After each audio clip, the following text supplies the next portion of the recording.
emision mundësohet nga ISP Broadcast. Përshëndetje në rrumë, shikues kudo që na ndesni, mirëmbrëma.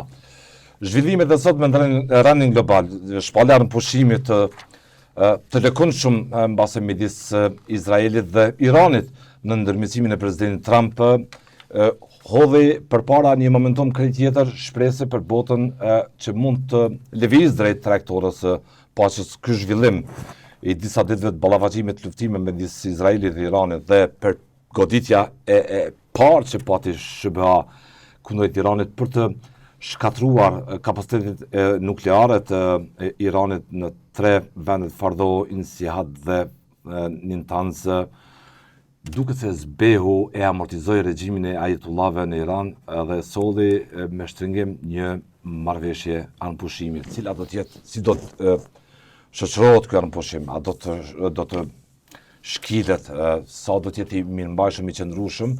Vetë zoti Trump tha që ju lus, nuk keni zgjidhje tjetër, respektojnë anëpushimin dhe si tillë do të jetë, siç tha Trump përgjithmonë.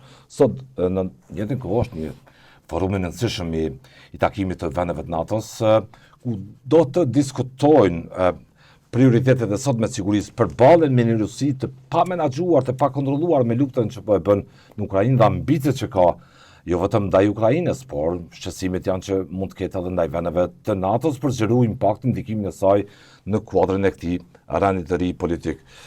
Dhe të tjera zhvillime që ku e bën Kosovën tjetë sot, kam ftuar ushtarakun, ish deputetin, zotin Hysén Berisha. Faleminderit Berisha, mirëmbrëma. Mirëmbrëma. Si e lexoni këtë situatë që e bëra një parantezë, një hyrje kështu, po them. Duke që Kosovë me shumë nga rendja është kush me shumë ka të pozicionohet politikisht për të mirëmbajtur pozicionet i politik, rrjedhimisht për të bllokuar formimin e institucioneve. Thash se po thua Kosovë po ngrend për të mbajtur qëndrim në raport me zhvillimet globale të sigurisë. Unë mendoj se në këtë aspekt Kosova dhe shqiptarët, kur them Kosova, shqiptarët dhe Shqipëria, e kanë bërë përcaktimin e tyre strategjik, orientimit strategjik në politikat globale dhe ajo është Washingtoni, është perëndimi. Dhe kjo është mirë. Tani mund të ketë lëndime, mund të ketë tendenca që të kalkulohet në përkoluare më të ngushta diplomatike për shkak se konfigurojmë në rajonin e Evropës dhe dihet qëndrimi i Shtetit Bashkimit Evropian në raport me potencën, fuqinë determinuese, qoftë në aspektin politik, diplomatik dhe ushtarak, sepse kjo është diplomaci dhe drejtësi e forcës të Shtetit Bashkuar të Amerikës dhe doktrina së re Trump që po rikthehet fuqishëm në glob, jo vetëm në një region të caktuar, por në tërë globin. Doktrina Trump është ndërtuar mbi parime të pandryshueshme, që shef rolin e Shtetit Bashkuara si udhëheqës dhe drejtuese të proceseve të paqes në botë dhe të garantimit të saj. Pra nuk është diçka negociohet, por Amerika duhet të udhëheqë. Pastaj paqja mbrohet përmes forcës, nuk mundet me kompromis. Dhe kjo u dëshmua tash ku ta marrësh një vatër krize, nisja prej Kosovës vogël në raport me Serbinë, apo Rusisë në Ukrainë, apo edhe në lindjen mesme që është historike, paqja nuk mund të arrihet përmes kompromisit, derisa nuk është dëshmuar, përveç se në aty ku e ka garantuar forca dhe së fundmi edhe ndërhyrja në Iran apo në lindjet mesme në përgjithësi, ishte tregues se forca është ajo që duhet ta determinojë vendosjen e paqes dhe doktrina Trump e ngritur mbi parimet e ruajtjes së realizmit. Është real politika. Liberal. Po pra. Demokratik.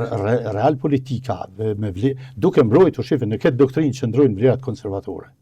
Do të jemi të vetëdijshëm. Fituria e Trump kur ndodhen zgjedhjet po kalojmë nga tema po jo në temje.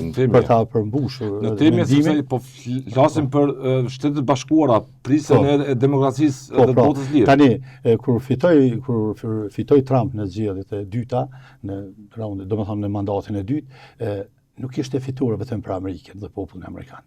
Ishte fituar për gjithë popujt që synojnë demokracinë dhe zhvillimin e demokracisë. Vuri në ankth shumë vende evropiane. Vuri në ankth të gjitha regjimet autokratike dhe të gjitha regjimet që apo atë konceptin globalist, mbi vendosjen e paqes. Cilat ishin ato pretendime globaliste? Një qasje e butë, paqësore, diplomatike, një soft diplomasi. Dhe cila Çfarë sot e ka BE-ja? Këtë ka përfaqësuar dhe BE-ja dhe gjitha lëvizjet globaliste në botë kishin dominu, fatkeqësisht edhe Washingtonin. Jo, mbanin mend. Kompromis për paqe pa imponim force nuk ka. Nuk ka. Dhe këtë tani po e demanton, domethënë në farforme po e rikthen në doktrinën Trump formën e imponimit të paqes duke garantuar me forcë, sepse nuk ka rrugë tjera. Se interesat, shqipe, na shumë herë ndalemi tek Ukraina, Kosova, Irani, lidhja mesme. Kritikisht është diku më larg në aspektin gjeostrategjik burimi i krizës. Janë në pyetje interesat ruse në rajon, interesat e bloqeve të mëdha. Ato krizat e vogla që ka disa muaj, sulmet që janë bën ndryshme me këto proxy forces që përdor zakonisht Irani. Në Yemen, në Siri, në Irak, e tjera ato grupet. Proxy Irani, Hezbollahi, Hezbollah, Houthi, milicet e tjera. Houthi në Yemen dhe Hamas në Gaza. Po, kanë pas ndikim të madh, kanë kryer sulme nga më të ndryshmet në forcat e Izraelit aty kudo që ai ka menduar se duhet mbrojt siguria e Izraelit dhe paqja, po edhe e perëndimit dhe shërbave. Dhe sulmet dorën zemër, sulmet e izraelite kanë qenë precize dhe të sakta mbi këto grupe. Mirë po, eskalimi i fundit, kërcënimi i fundit i Iranit si regjim hegemonist. Mbanin mend se këtu po shoh në deklarimet tona, shkrimet tjera, aty ku guxohet një qasje ekstreme duke pretenduar se atje po luftohet për ku ta diun ideologji fetare. Jo, regjimi po luftohet sepse përfaqëson një doktrinë fanatike që po e cënon në rani liberal, demokracinë, po nuk është në pyetje. Po, nuk është në pyetje çështja se atje po luftohet një regjim sepse ka një orientim caktuar fetar, larg asaj. Këtu po ndalen ambicjet e Rusisë në rajon. Dhe përplasjet aty kanë identifikuar tashmë dy bloqe. Bllokun që mbështet Izraelin, të drejtën e Izraelit në mbrojtje, ku janë Shebeat, ku janë edhe Saudia, ku janë edhe Emiratet, edhe Egjipti, dhe bota rendimor demokratike, edhe pse ka një kurs ndryshe ose një qasje tjetër, e mendon një qasje tjetër më të zbutur, atë që thash diplomaci zbut, dhe paqësore edhe qetësuese ndaj agresorit, që nuk ka dhënë efekt. Betejja është për ta heqë betejja e madhe është për ta heqë gjithë rajonin e Xhirit Persik, ato vende që janë siç është Irani tazëm, që gjithë ekonominë, lidhjet politike tjera i komercit, për ta heqë gjithë ato rajon nga orbita e kontrollit sovjetik. Bravo, domethënë, dhe në anën tjetër kemi bllokun që përkrah Iranin, ku hyn Rusia, Kina, edhe India dorën zemër deri diku për shkak disa interesave që shtrirën atje, edhe pse ka pas një konflikt me Pakistanin, të cilin presidenti Trump qetësoi. Dhe tani çfarë kemi këtu? Rusia ka pas dy rrugë për ta krijuar qasjen e vet. Njërin për në Evropë përmes Ukrainës dhe luftës që bën atje, pretendimeve përmes detit zihen mes dheut Mediteranit edhe dalin prapë në Oqeani, dhe tjetrën përmes Iranit, sepse ajo teoria iraniane për zhdukjet e Izraelit e krijonte atje një hapësirë pas një shtrirje në ato shtete që janë Jordan, çapo diun kjo Siri, Irak e tjera, do në zemër dhe Turqia është rrezikuar, dhe kjo krijonte një qasje strategjike të Rusisë. Për çka? Për ta kontrolluar Indianë paqësorin, dhe ju dini se që Oqeani Indian është, që më thonë, nyja lidhëse në mes lindjes dhe perëndimit, dhe aty kalojnë të gjitha rrugët tregtare pothuajse dhe komunikimi digjital, pra kablet e tjera. Pra ishte një tendencë për ta zvogluar apo për ta hequr fare kontrollin amerikan mbi këtë sipërfaqe që një farforme ishte edhe vendos kontrolli i paqes dhe stabilitetit në mbar botën. Dhe ta ndërtojnë pastaj një formë të fragmentarizuar dhe ku kanë ndikimin në forma tjera, proksive e tjera që përdorin ta, por edhe të influencimit ekonomik. Ju dini se Hormuzi është kanali strategjik përmes cilit janë furnizuar pikërisht Këto aleat që sot po përkrojnë Iranin, apo indirekt po përkrojnë Rusin. Dhe mirë, këto dy bloqet e dy qëndrimeve, asaj të qetë dhe pasore, duke qetësuar armi kundërshtarin, që kryesisht lidhet me vendet e Evropës dhe formës së prerë me diplomaci direkte, duke imponuar paqen përmes forcës, të presidenti Trump po shihet se e drejta qëndron ka ana e forcës dhe presidenti Trump. Dhe unë po shpresoj se kjo marrëveshje paqen është në shërbim të Iranit. Të regjimin mbasi jo, por të tani unë po nis në prej një të dhone kështu faktike. Na jemi qenë deputet në kuvend dhe kemi pas shkresa, peticione, kërkesa që të nënshkruajnë peticione kundër regjimit të Iranit. Populli jonë nuk e kupton se në çfarë gjendje mjerushe janë në aspektin e diskriminimit të gjinor, të gjinisë femrore, çfarë masa mesjetare përdorur në raport me gjinit. Në vend që ka traditë qindra vjeçare për civilizim. Për civilizim, e tani na kemi vazhdueshëm mund ta dëshmojnë, ta verifikojnë gjithë deputetët e Kuvendit të Kosovës, Shqipërisë dhe kuvendeve rajonale dhe për Evropë, që të nënshkruajmë në peticione që bëheshin nga lëvizjet e tjera brenda parlamentare, por edhe të shoqërisë civile atje, për të shpëtuar nga ky regjim. Ai ishte leksion i qartë bombardimi amerikan 3 bazat e mundësisë zhvillimit të bombës bërthamore të Iranit në Fardo, Insihat dhe Natanz me aeroplanet B-50, B-2. Ata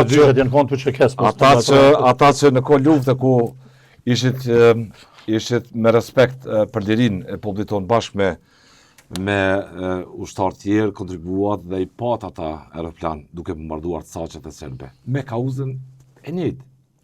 Për lirin, për vendosjen e ndërhyrje humanitare. Që njerëzit jetojnë në paqe, të lirë, pa kulmin e dhunës të gjenocidit. Jo bestash. Këtë leksion kanë mund të mësojnë edhe në 99-ën, dhe ndërhyrjen humanitare që u bë ndaj Serbisë. Këtë leksion, faktikisht, rikthimi i kësaj doktrine Trump nuk ishte vetëm në kujtesë. Se edhe më herët në vitin 2020 presidenti Trump i kishte marrë disa masa që në dorën zemër e qetësuan Iranin, domethënë e pasivizuan në kuptimin largimin e marrëveshjes që ishte për armë bërthamore, pastaj marrëveshjen abrahimike që shkputën këta me interferimin e Iranit u bëja. Dhe ato teprica teknologjike që pretendon të Kina të gjante tregun në Evropë, edhe ato i ndërpreu, kështu që po një qetësim të Iranit, mirë po, kthimi i politikave globaliste, i diplomacisë butë, i qasjes qetësuese ndaj këtyre regjimeve autoritare, po shihet rezultati. Prandaj ky kthim i doktrinës Trump, mendoj se do është një leksion përfundimtar, është dëshmi se forca është ajo që determinon rujtjen e paqes dhe se roli udhëheqës i SBA-ve nuk mund të negociohet. Ajo duhet ndodh. Dhe këtë ka dëshmuar me këto lëvizje të fundit. Mendoj se Irani tani na po ndëgjojmë deklarata të ndryshme, hakmarrja madhe, ku ta diune, në çdo deklaratë tillë, ai regjim e nënshkruan zhdukjen e vetë, uroj mos pësoj Irani dhe ju e pat, se shifë edhe në luftë dhe në tilla sulme që janë marramenset pa imagjinueshme për ne. Operacion jashtë mirë i sofistikuar që vurin mashtrim gjithë aktorët. Po, ona humanitare. Pra nuk ka dëmtim të popullsisë civile. Superfuqi dhe garanton në esencë mjedisin liberal. Dhe vendohet, domethënë, arritje të godas burimet e kësaj pozicionohen siç i shohim me Iranin kanë arsye shqiptarët në numër në rritje siç pozicionohen me Iranin. Të shqetëson kjo në diskutimi publik në rrjetet sociale Berisha, rezultati kujt është kjo? Shqipe, ka pas një tendencë të një frime antiperëndimore dhe antiamerikane që ka instaluar propaganda dhe regjimi rus përmes satelitit saj, se atë spirancën ku e lidh interesin e vetë strategjik për në Evropë, Rusia e ka, dhe mos harros edhe Ballkani e ka një Iran dhe vetin këtu. E Irani Ballkanit në raport me Rusinë është Serbia.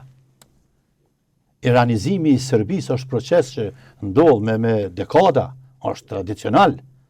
Dhe përmes Serbisë, përmes Rusisë, varësisë së disa shtete të Bashkimit Evropian, është arritur që të zhvillohet ajo propaganda antiperëndimore. Pastaj janë përdorur dhe leva të ndryshme. Në kombin shqiptar është munduar të përdoret leva fetare, religjioze dhe njëkohësisht të qitet parimi i humanitetit para racionalitetit operacional në teren dhe burimeve të këtij reagimi shkaktarëve që e quhen në këtë reagim qoftë Izraeli në raport me Palestinën, qoftë Izraeli në raport me Iranin dhe të ndërhyrjen amerikane. Dhe tani unë jemi shife, nëse dikush mundet me thonë se dëgjoj shpesh këtë ose në çdo qendrim në çdo qendrim timin për shembull se unë në mënyrë koherente i përcjell zhvillimet edhe brenda vendit, por edhe në nivele ndërkombëtare, pse jam ushtarak që një jetë jam marrë me analizat mbrojtje të sigurisë dhe s'mund të jem unë i qetë edhe të rionash. Njeri dedikuar shtetit. Uniforma atje patriotizmi shtetëror që do të thotë 24 orë në shërbim ti. Dhe në analiza shpesh reagimin ose ndonjëherë edhe personale, ma qesin aspektin humanitar para vetes. Po vriten civil, po vriten fëmijë. Pra, këto janë dy komponente. E vërtet është që shohin duke. Po, është e vërtet kjo, dhe është e dhimbshme. Dhe nuk mundet dikush me prek muna atë aspektin human sa i pet raportit me civilët dhe fëmijë, sepse ta zom motiv ka qenë Kosova dhe Liria, por kur kam pa masakrën e Prekaz dhe atë fëmijën e vogël që tregoj në luftë, ai ka qenë motiv mbi motivet që ndoshta mund të ketë shtyre deri në hakmarrje. Se në luftë luftohet për mision. Çështja thelbësore e trajtimit është se si proksit e Iranit, Hamasi, Hezbollah, e Houthit në Yemen aty, Hamasi përfaqëson doktrinën sunite, po se si u etablu Hamas dhe se si arriti që në pjesën e Gazas ku jetojnë në mënyrë të tepër të vështirë palestinezët aty. Si arriti që të përbrendësohet aty për brenda popullit palestinez, ta ketë legitimitetin dhe votën e tyre. Çështja këtu dhe vetë vendet e botës arabe kanë këto shqetësime se si Irani ka vendosur proksit e tyre, organizata terroriste dhe populli objektivisht është bërë viktim sepse këto organizata kanë vënë në shënjestër zakonshëm me sulme terroriste Izraelin. Shefe, unë e thash se kjo është një makineri që ka punu për kohë gjatë për krijimin e një lloji psikologjie të tillë dhe krijimin e varësisë së këtyre masave, shtetet autoritare, shtetet që udhëhiqen ose lidet që udhëhiqen nga populizmi, arrin shpejt përmes propagandës të indoktrinojnë këto masa që janë të varfra edhe në aspektin social, por edhe në dije. Dhe ka arrit që t'i përdorë dhe t'i vënë në shërbim të objektivave të veta që fatkeqësisht asë një nga këto organizata, mos një tash mi përmend me rënd, proksi që i përdorin Irani dhe shumë shtete tjera, nuk lufton për kauzën e lirisë, paqes dhe mirëqenies qytetarit vet. Fatkeqësisht, këto janë të gjitha në shërbim të interesit strategjik, rus, kinez, indian, po të superfuqive që s'lidhen fare me fatin social të tyre dhe shtresave. Ju po thuni, po që flet realiteti? Është kështu si është, siç po thoni? Në Kosovë. Në Kosovë. Shteti reagoi u përcaktu me SHBA, sikur Shqipëria, në deklaratat publike. Dhe mirë, po a është realiteti kë çfarë thotë shteti? A është shteti në xhum apo e bën punën e tij në Kosovë për të luftuar elementet që mund të kenë rënë nga ajo shkollë e mendimit fanatik? Shive, ne kemi fatkeqësisht. Qeveria jonë për një kohë gjatë e ka nxit atë frymën anti-amerikanizmit në Kosovë, fatkeqësisht. Duke pretenduar me atë teorinë e sovranizmit, ju mbanin mend niveli presidentës, për shembull, thotë ne jemi shtet sovran dhe marrim vendime sovrane në kontekst të përplasjes së qeverisë me propozimet amerikane. Pra, në popujt e tillë, po e bënin në esencë me të tjerët, me rivalet këtu, por ajo betejë kishte konsekwenca direkt për disponimi publik me SHBA. Disponimi publik atëru, ajo mos që për krahas, mos flas për orientimin përgjithshëm, u pa se u kriju një frym anti-amerikane dhe ju keni parë se kjo është qeveri që i thotë ju dhe Amerikës.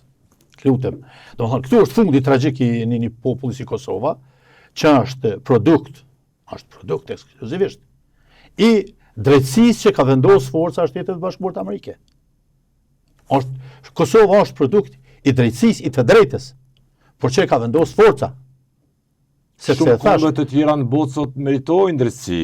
Po të lutem, drejtan... Mbi principet e lirive dhe drejta themelore njeriut, meritojnë të kenë sovranitet, por nuk e kanë Berisha. Pikërisht këtu qëndron sepse e drejta është një kategori. Fitimi dhe implementimi i saj është dy. E për ta bërë atë ti du të kesh fuqinë. Nëse do paqë, do të sa aksion, përgatitur për luftë. Pra, nëse don me garantu vetit paqen, do të jesh i fuqishëm. Kur i para planat B2, çu sollën në mendje. Duke bombarduar kapacitetet. Ata kishin objektiva të qarta. Qendrat ato, laboratorët ato, centralet bërthamore dhe e kam ditë se atje nuk pësojnë as edhe ushtarët të shërbimit detyrueshëm ushtarak që dikush me urdhër i bjen mbi frontin. E përjetojnë goditjen nga ajri. As popullsia civile.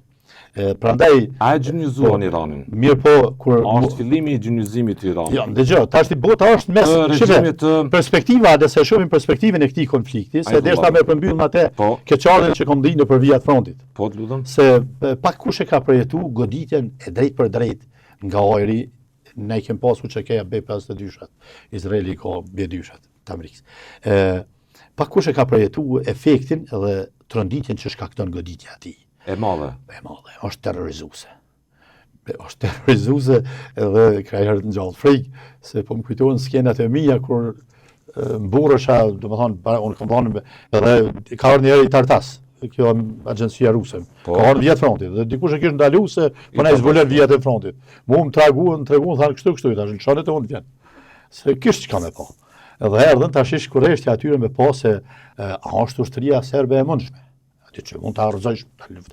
Edhe unë ju tregova viktimat që kishin objektivat armik që ne kishim eliminuar.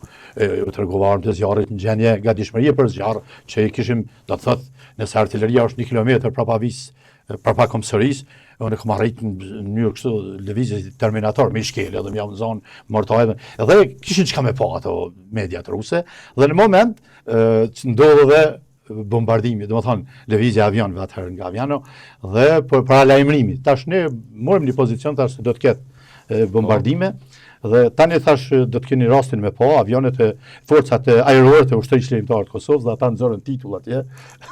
52 forcat ajrore të KLA-s nxorën edhe ky Richard i Deli Miles në Londër se çlloi dhaj aty. Tash kthehemi te Irani. Jemi në një situatë kur perspektiva e kësaj lufte për disa është dilemë.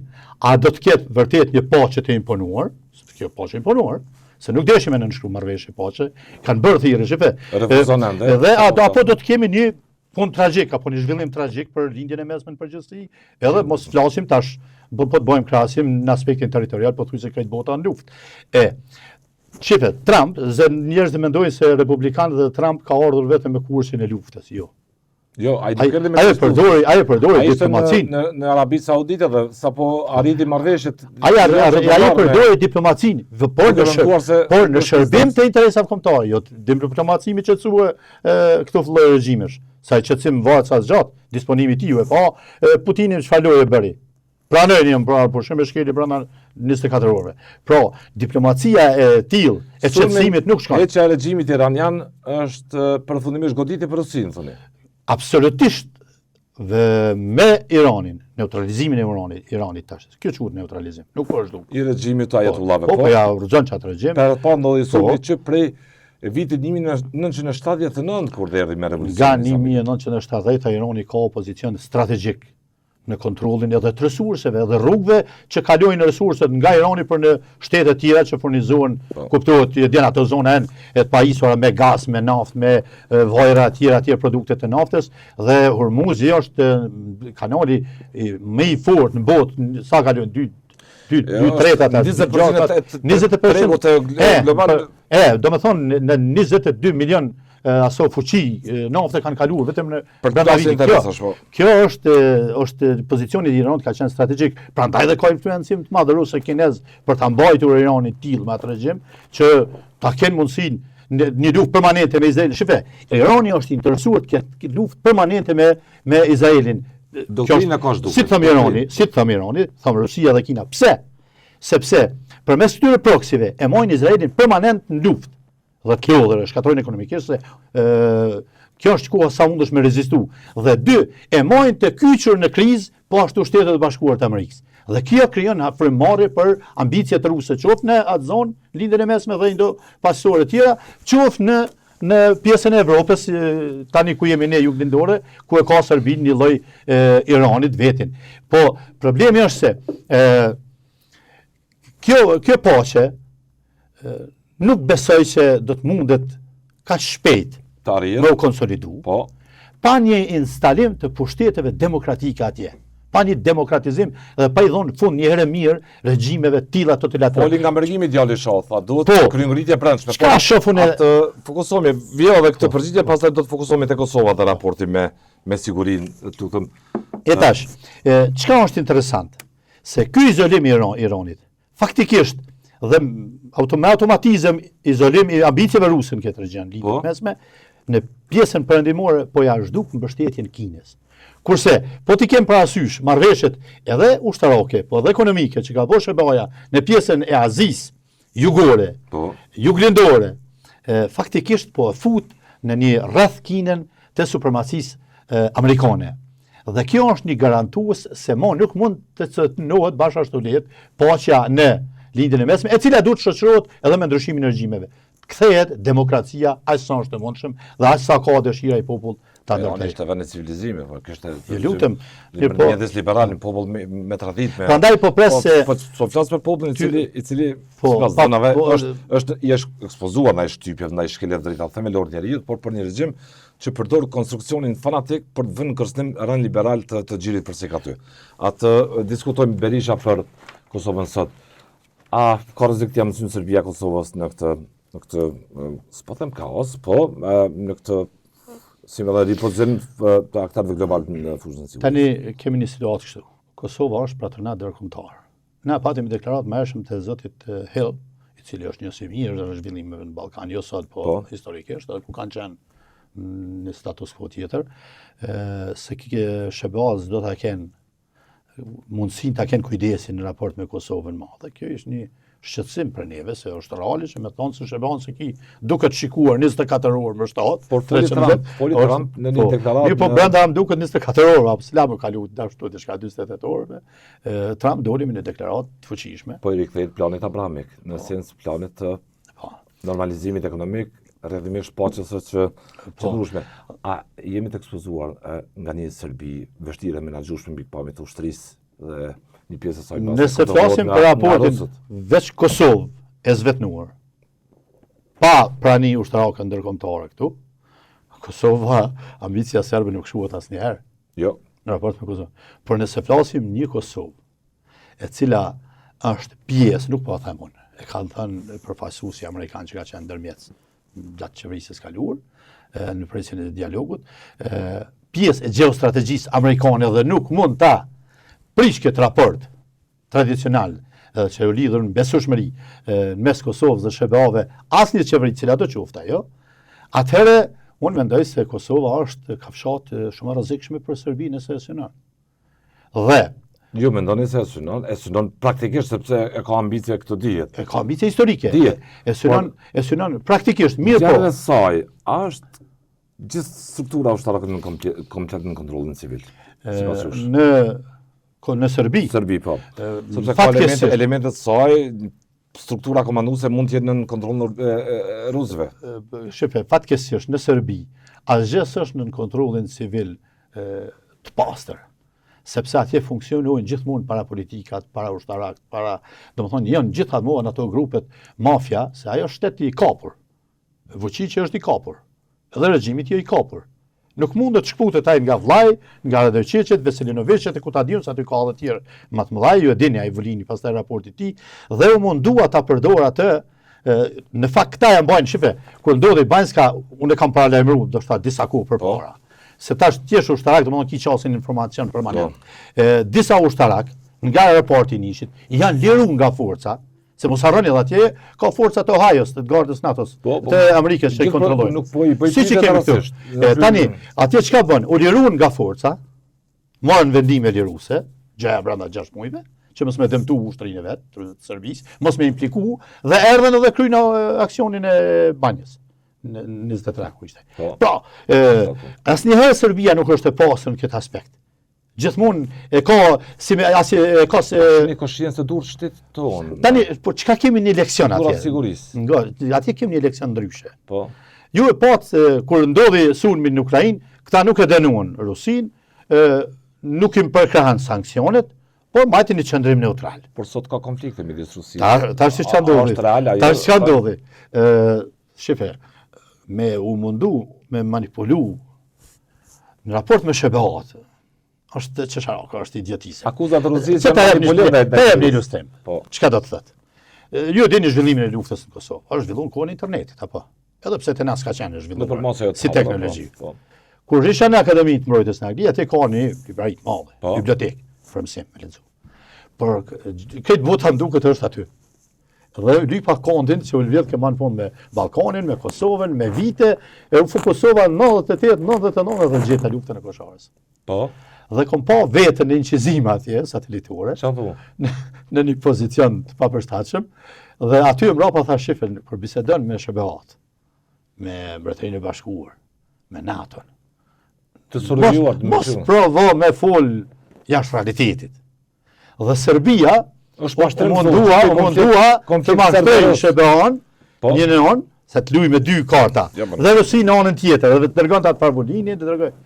Po ç'a ndodhi? Disa kompani që ishin serbe, end user, merr një prodhim nga Serbia dhe dërguan edhe në Ukrainë edhe në cilin kurs si ushtarak duhet ta ndjej Kosova politikisht, kursin e konfrontimit, a kursin Kosova nga integrimit, koordinimit të kësaj agjende me NATO rrjedhimisht me Shebeat, në mënyrë që të mos jap alibi Serbisë, ajo dhe populli i saj që jeton në Kosovë, është provokuar.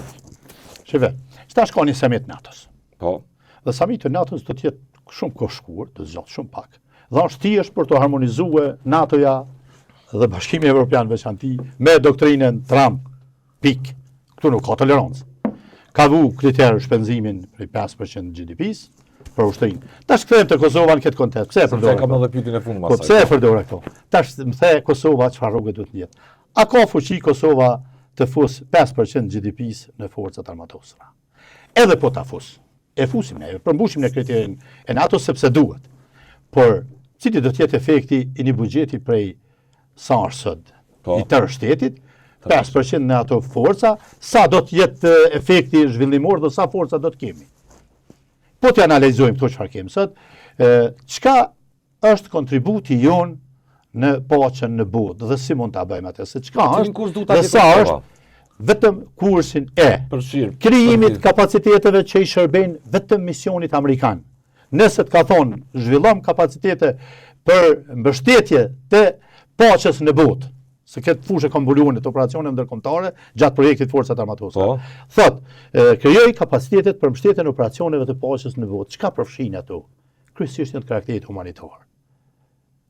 Ka vendosja kombësh për ndajme, kërkim shpëtimi në gërmadha, në ujëra, në male, ku ta diune, mbështetja medicinale, oficer shtabur, kem oficer të jashtëzakonshëm, kem oficer që zonë vendet para në Spajnë në botë, ata shkojnë oficer në shtabe, operacionale. Po, në të gjitha këto më duhen ka segmente nga ty, nuk pret nga ne me pas B2-shat, se na kushton me shit Kosovës, një marrëm një, po ndoshta një marrëm. Një marrëm, ndoshta vështi këtë buxhetin vjetor. Nuk pret nga neve bomarinsa, as rëngjera, si ka. As leoparde, i ka. As F-622, i ka. Pra nga ne pret me bo atë që ka ajo s'mund të merret me te. Dhe Kosova duhet i bëj këto dhe prapi kthej, kjo është një. Vetëm aleancat e forta me Shtetet e Bashkuara të Amerikës dhe me aleat tjerë, siç e bën marrëveshjen trepalshme me Kroacinë dhe Shqipërinë, dhe të tjerë mund të jetë me Izraelin, sepse në fushën e kibernetikës janë ofruar, un kam misi me zotin Izraeli kontributor në fushën e sigurisë, që nga pas luta për mes programit të shkëlqyer. Lutem, dhe po do të krijohet hapësirë dhe çështje plot. Nuk kem nevojë e falenderoj Trumpin. Jemi mirënjohës që kemi aleat për të. Është super fuqi, ka armë bërthamore, kapacitet bërthamor dhe ju lutem, Kosova e ka shansin ideal që të jetë një tokë e garantuar e Shtetet e Bashkuara të Amerikës. po vendos komandën e komplet forcave evropiane dhe për Evropë dhe Afrikë, po vendos në Kosovë. Po, në Defender. Po, ju lutem, imagjinojeni çfarë masë sigurie duhet të ekzistojë mbi atë territor ku qëndron. Ajo ishte një mesazh i qartë Serbisë, Iranit, Rus për Kosovë, për Evropën jugore, juglindore. Dhe gjithë atyre që kanë synime, edhe Rusisë që don me rujt protagonizëm këtu. Se ky region është pjesë e gjeostrategjisë amerikane, kosovarët duhet të jenë të mençur. Nuk na shërbej neve dalja jashtë kornizave dhe analizës profesionale. Ka një le të urnojnë qeveria jonë, të shkojnë, se shëve nganjëherë po kapen te Albini. Nuk është vetëm Albini, nuk di pse po kapen mbi Albini. Qeverisja është punë ekipore.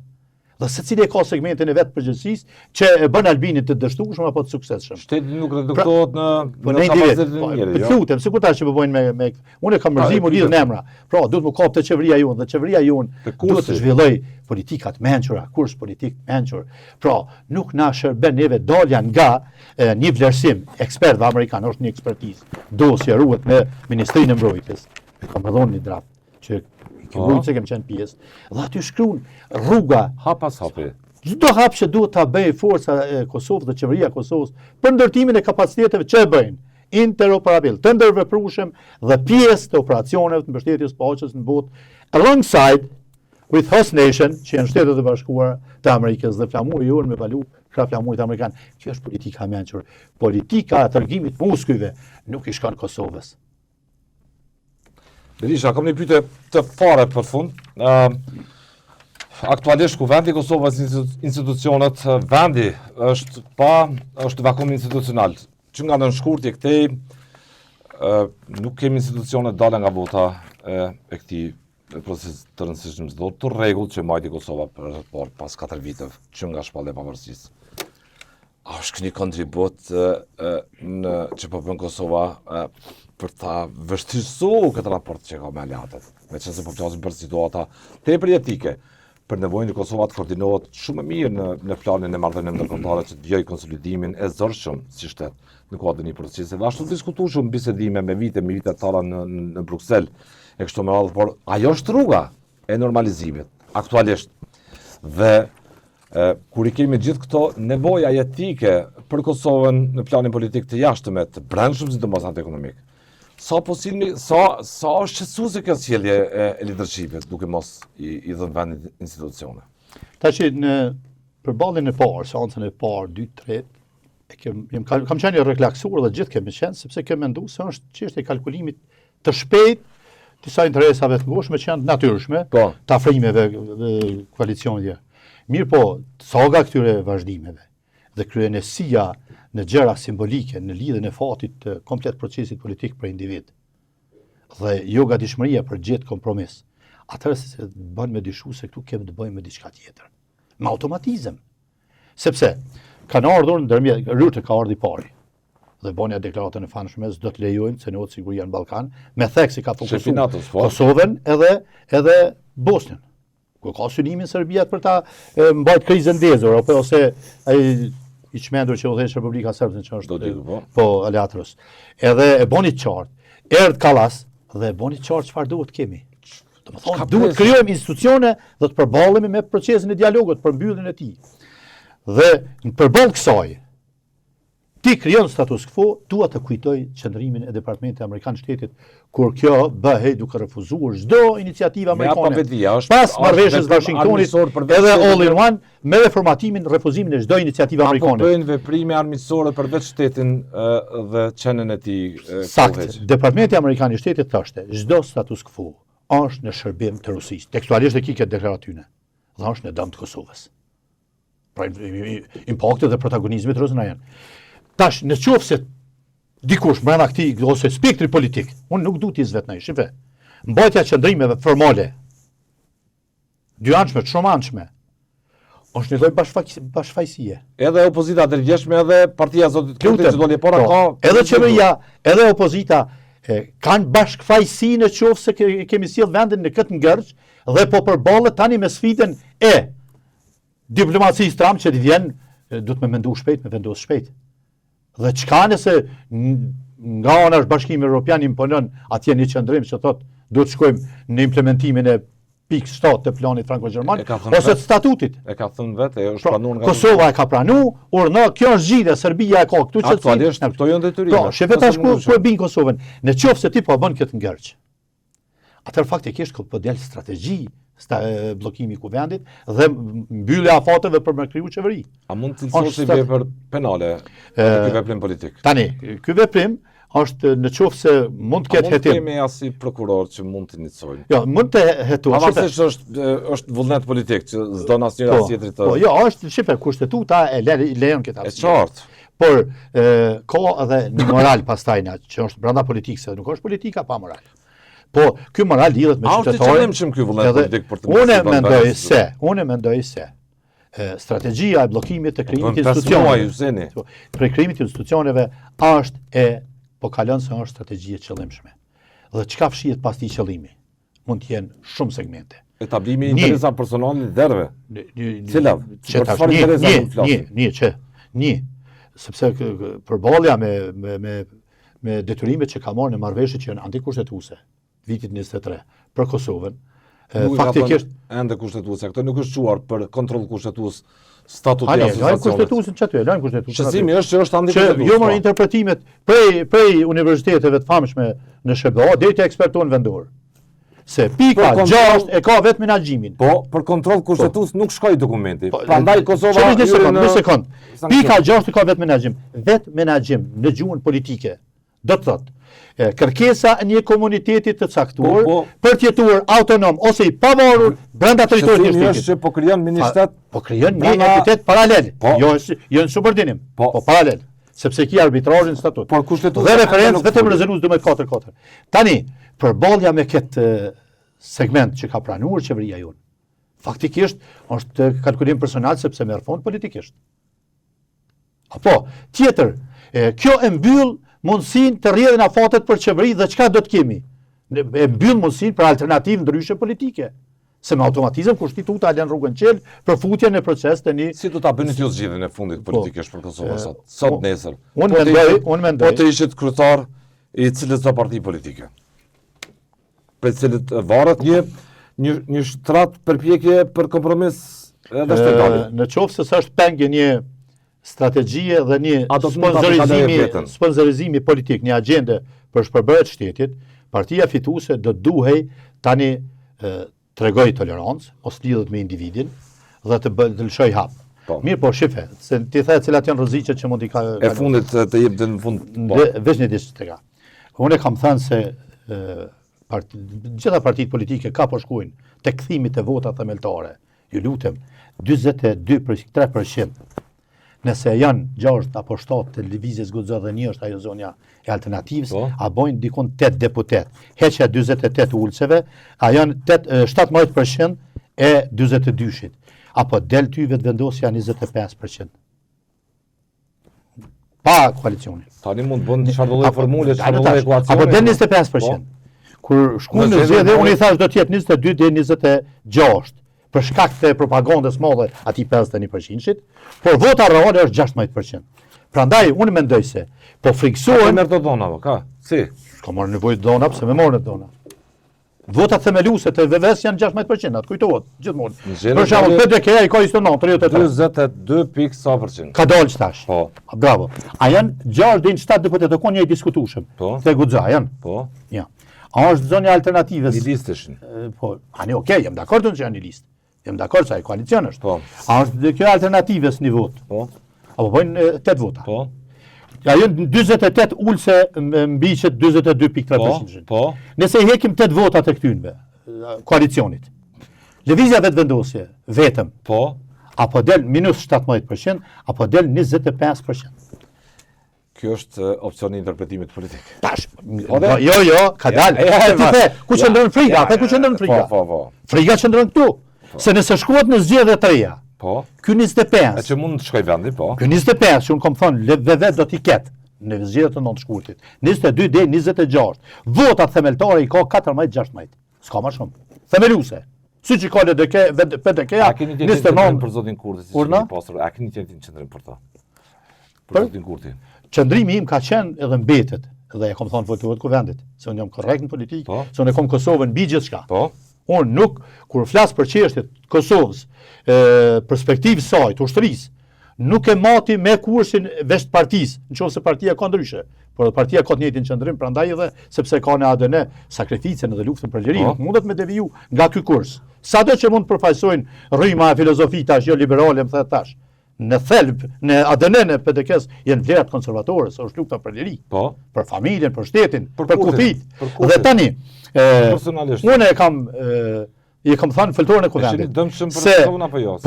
Po, sepse me marrëveshjet që po bën, aty ku po shkon, ky kurs politik që po ndjek, por shet në tradhti kam thonë atëherë, ja përsëri sot, se thotë edhe drejta evropiane, edhe ndërkombëtare penale, se çdo marrëveshje që cënon integritetin territorial dhe sovranitetin politik mbi territor është vepër e tradhtisë lartë.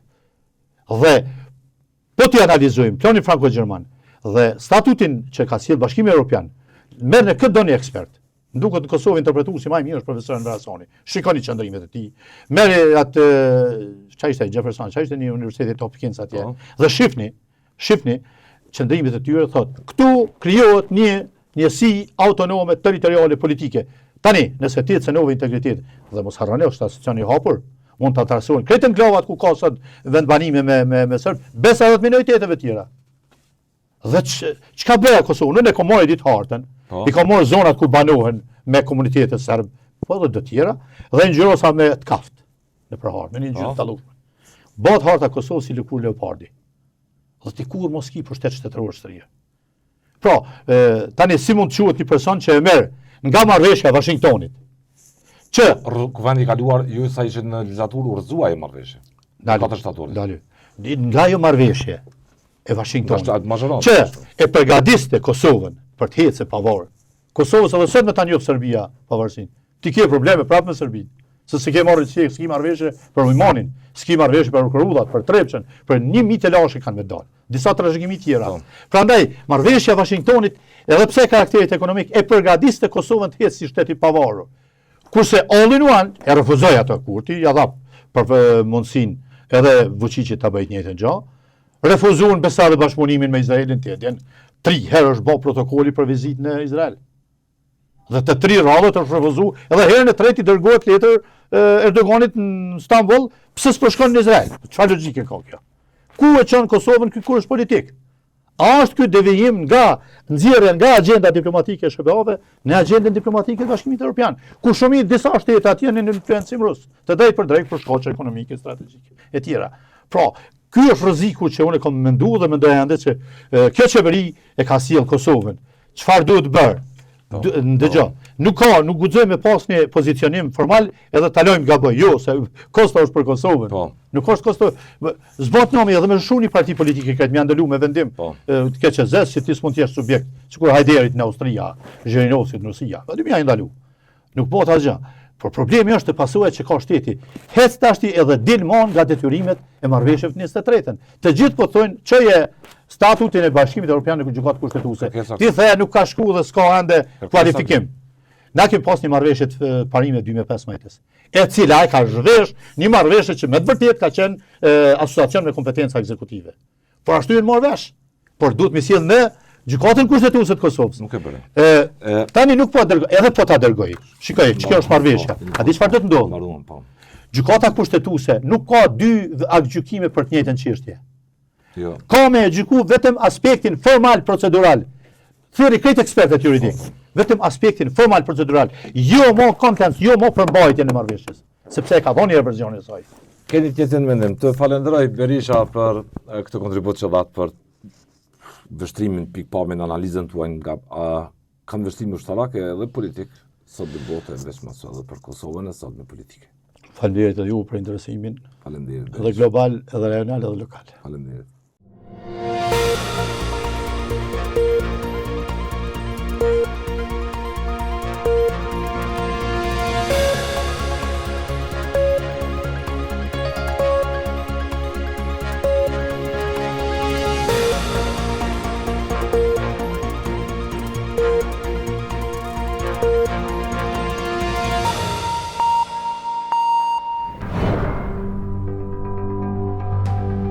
Ky emision mundësohet nga ISP Broadcast.